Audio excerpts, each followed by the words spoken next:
Thank you for coming here today. Today, the Auditor's Office released the Judicial Branch report for fiscal year 2023. The explosive, documented truth contained in that report shows that while others have been pushing politics as usual, wasting your time and money, we, in fact, in the Auditor's Office have just been doing our jobs. And looking for the good in any situation, I can say here, if the insiders who hate us for holding them accountable have to just make a bunch of stuff up to attack us, we must be doing our jobs. In this report, we've laid out a timeline. It explains essentially 6 different facts.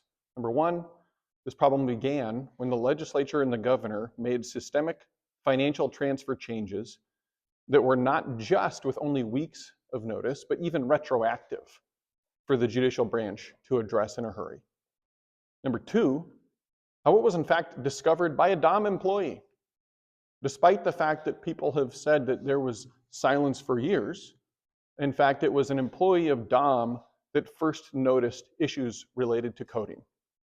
Number 3, that despite the suggestions to the contrary, none of the programs that were shorted ever actually ran out of money, and all were able to operate with the same amount of funds that the legislature had intended on an annual basis.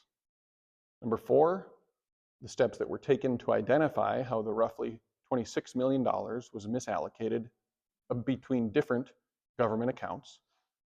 Number 5, how this office, has in fact never had the expertise on staff to review computer coding issues like this. And number 6, how the legislature is going to have to act in order to redistribute funds to the proper accounts. Yes, contrary to assertions by the Director of the Department of Management, and contrary to implications from the Attorney General, none of these shorted programs ever ran out of money. Shame on them for using crime victims to make political attacks that they know have no basis in law. Specifically, for example, the lowest monthly balance for the Crime Victim Compensation Fund between fiscal years 2021 and 2024 was more than $2.6 million. Let me repeat that in case it's unclear. That account that was shorted through these computer coding errors never had less than $2.6 million in it. So questions probably should be asked to the Attorney General as to why she's claiming, why she's implying that there weren't funds available for crime victims. If there weren't funds available, that's on her. She had plenty of money in her accounts to take care of everybody who needed help. In addition, the Director of the Department of Management suggested that the department was not made aware of this misallocation until October 3rd, 2024. I have in my hand an email, July 26, 2022, from a DOM employee pointing out this issue. Questions should probably be asked the Director of the Department of Management. Why are you saying that you didn't know about this when your office knew about it, actually discovered it, and then informed the judicial branch, and then later informed the Auditor of State's office? This was 3 months before the Auditor's office was notified. Now, of course, once our office is made aware, Chapter 11.42 of the Iowa Code requires us to maintain confidentiality of what we learn in the course of our audits and allegations of misconduct or noncompliance. So at that point, we can't legally disclose it to anyone, not the legislature, not the Department of Management, not the public, until it's in a report like it is today. Again, that is the same reason why when the DNC asked us twice for all allegations of wrongdoing by the governor, that we told them we wouldn't give them anything, twice. Furthermore, to say that the auditor's office, the claim that we didn't follow up, is just not true. We remained actively engaged with the judicial branch. We worked with the judicial branch in settling on a plan to hire computer coding experts to address this issue, and duplicating that, again, obviously would have been a waste of tax money. And then, of course, let's not forget the passage of Senate File 478 and the fact that the governor signed that, the most pro-corruption bill in Iowa history that literally stripped our office of the ability to review coding issues. Also, our office has never had the capacity to audit this. Some have claimed that we had done it under my predecessor. We did not. The report they're referring to states itself, it is not an audit, and it doesn't review coding issues. It literally just tabulates financial transfers. Those who claim that we have audited this before are either speaking out of ignorance, if we want to be charitable, or malice. Finally, I'm asking again for the people who distorted the facts around this issue for political gain to publicly apologize to our staff. I would settle for a private apology to our staff that works on these issues. These accountants and the auditors in this office, they work long hours. It is a difficult profession to be in right now, whether you are in the private sector or the public sector. Their families and their friends, they know what reports they're working on. And so our employees know that their families and their friends are seeing these headlines. And they know that they're doing their job. They know that they are doing good quality work. But because of these attacks, they have to deal with that. They shouldn't have to. And they deserve apologies. I'm happy to take questions.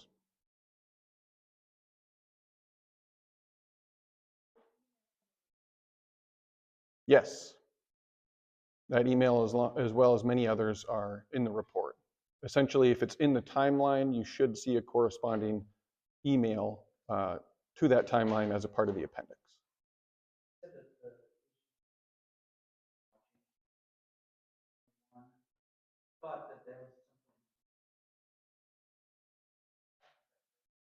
There might be some coding changes that predated that, but the bottom line on this is that the lion's share of it started when they passed these bills in June, making them live in July.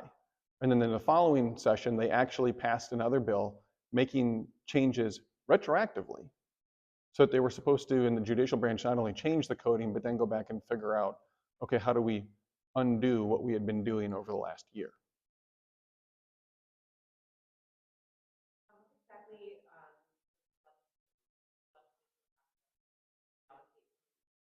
Right. Well, and that's part of the reason that this report is here today, right? If you look in the timeline, it's only recently that we actually got from the judicial branch the final numbers for the amounts of funds that were misallocated. Any auditor will tell you you can't audit what you haven't been provided, right?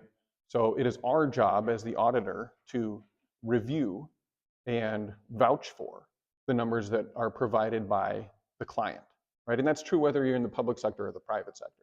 So again, you can look in that timeline and you can see when we got those numbers from the judicial branch. They were very recently. They were actually since the fiscal year 21 and 22 reports came out, right? So we couldn't have put it in there because we didn't have the materials yet. And what that is that's saying, okay, here's the judicial branch's numbers. We looked at them. They are accurate. This is the actual number for how much this account has been overfunded and how much that account has been underfunded. Now that we know that, the legislature can make those adjustments. But there was no way that we could have done that prior to the judicial branch actually providing those numbers. And again, I want to be clear, the judicial branch, when they learned of this, took action. They deserve to be, frankly, I think that judicial branch deserves to be apologized to as well.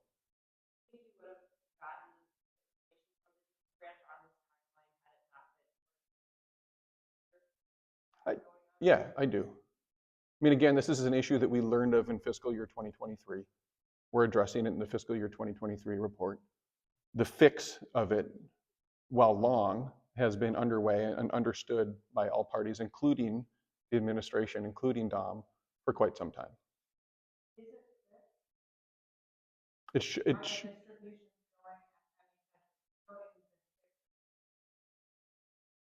should be fixed going forward. If we don't have it in the timeline, we don't know.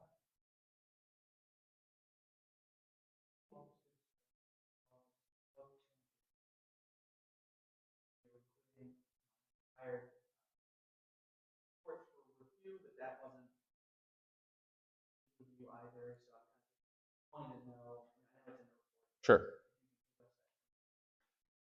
I hate to say it since you said it in your question, but it is in the report. That is going to give you the most complete summary, the most complete timeline on this issue, because it lays out everything. Because what we're looking for here is to make this clear to people, right? There are a lot of people working to make this very unclear. And the reason that we've got all these details in our report is because maybe we're old-fashioned, but we think that the truth matters. And we think that this is important to people. It is their money. They should know what the truth is. And the truth is, all of these dollars are sitting there in government accounts, right? The truth is that it was $26 million. There's a bigger number that gets thrown around by other people. If you dropped 20 bucks in your house and your spouse picked it up and put it in their pocket, you wouldn't say that your house had misspent $40, right? -1 plus 1 doesn't equal 2, it equals 0. And so when you're talking about an account that has been underfunded and a corresponding account that has been overfunded, you don't double count those dollars. So I'm getting away from your question, Stephen, but my point is the clearest place to look for that is that timeline, right? And what you see is engagement. What you see is people in the Auditor of State's office engaging with their counterparts in the judicial branch and coming to the agreement that, hey, we should hire somebody who looks at computer coding to address this issue because they're going to have the expertise to take care of it. And that was understood by everyone. And so at that point, that's what the judicial branch did. It was the right decision. Right? Again, our office has never had the capacity to review computer coding. Our budget, literally, if you wanted it to be as big as it was in 1984, we would need 5 times the appropriation that we get right now. Now, we've been asking the legislature to fix our funding system for a few years. If they want us to be able to do more work, they could take us up on that. That would be helpful, but they haven't been interested in that so far. Did a little bit already. Fiscal year 2021 reports coming out after you became aware. Yeah. The bottom line on that is we, at that point, right, those reports came out recently. This was a fiscal year 23 issue. We learned of it in fiscal year 23.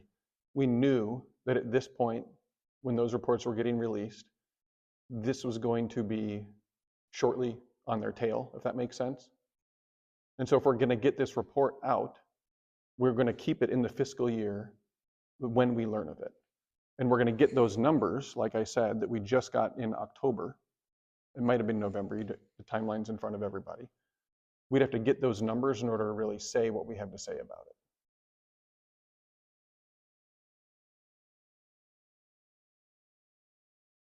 Were there specific programs within the judiciary that were affected with this allocation of fund, but for more research and finding that there were nothing that was actually ordered so that they couldn't do their job?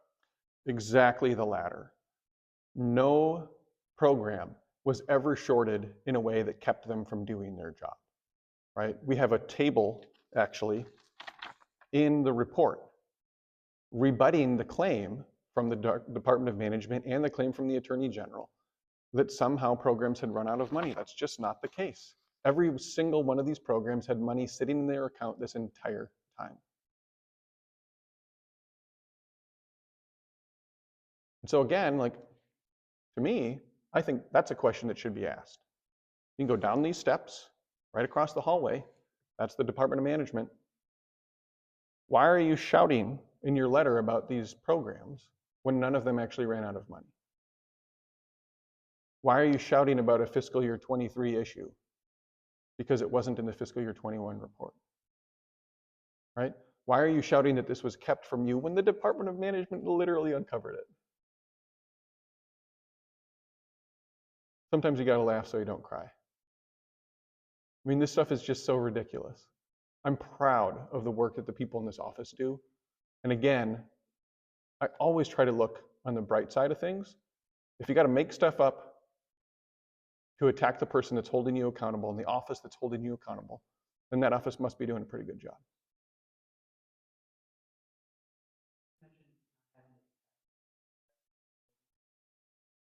Surely there's other audits or this comes up where you might need those. Mhm. What do and don't? And sort of secondarily, I'm kind of curious about your thoughts on the impact of 478. You mentioned cybersecurity, Mhm. but presumably that wouldn't. The other piece that it mentions is, and I don't have the piece in front of me, but it's specifically relating to the property of the state of Iowa. We're talking about financial transactions here. Money is property, right? And so if they wanted to stop us from being able to look at a thing like this under this new law, they absolutely could. No doubt about it. I'm sorry, what was the first half? Oh yeah, what else? Well, look, I just say this, right? There's financial auditing and then there's computer code. Those two things are very different. If they want us to be able to look at computer codes, then we would need to have a budget allocated for hiring those kinds of people. But again, those issues don't typically arise because those changes aren't made that often. I would certainly recommend that the legislature give state government more time to make those adjustments as opposed to making them retroactive or making them on 3 weeks' notice. Now, if you force people to work in a hurry, it's more likely that mistakes are going to get made. And I don't know what was so urgent about these funding changes that they couldn't just do it on the timeline that would have been more fair and reasonable, prevent these kind of mistakes.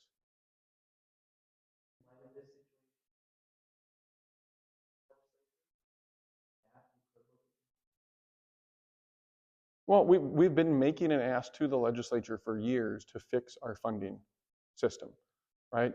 The federal government does not like that our office is funded with an appropriation for non-federally funded agencies, and then that we bill for federally funded agencies.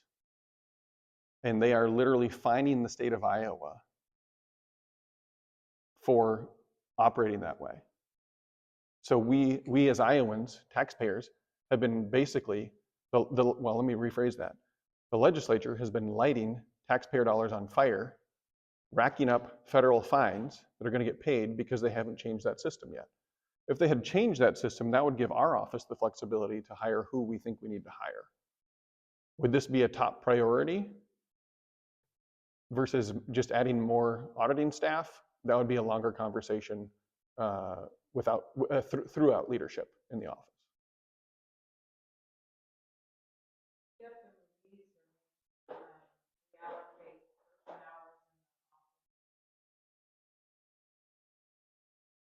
I don't think so. Yeah. Well, and again, keep in mind, we can't audit what we haven't been provided. So the final numbers from the judicial branch just came to us either late October or early November. And so we couldn't really issue this until we had that. Once we had it, it wasn't that much more work to go ahead and check those numbers and then get the report issued.